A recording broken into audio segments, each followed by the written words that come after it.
கிறிஸ்தோத்தரம் இன்றைய நற்செய்தி குறி சொல்லாதுங்கள். மத்திய சுவிசேஷம் 11வது அதிகாரம் 16வது வசனத்திலிருந்து 19வது வசனம் வரைக்கும் இயேசு கிறிஸ்து தம்மை சூழ்ந்திருந்த மக்களை பார்த்து சொல்றாங்க, அவங்க குறை சொல்கிற பிள்ளைகளுக்கு ஒப்பாய் இருக்கிறாங்கன்ட்டு. ஏன்னா யோவான் ஸ்நானகன் போஷணம் பண்ணாதவராக வந்தாரு.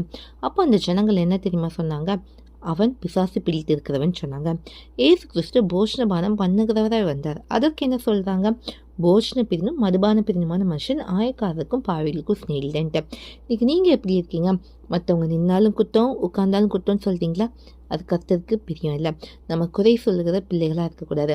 மற்றவங்க குறைய சரிப்படுத்துகிற பிள்ளைகளாக இருக்கணும். இன்னைக்கு யார்கிட்டயாவது நீங்கள் குறை பார்க்குறீங்கன்னா அதை பாசிட்டிவாக அவங்களுக்கு எடுத்து சொல்லி அவங்களை உற்சாகப்படுத்தணும்.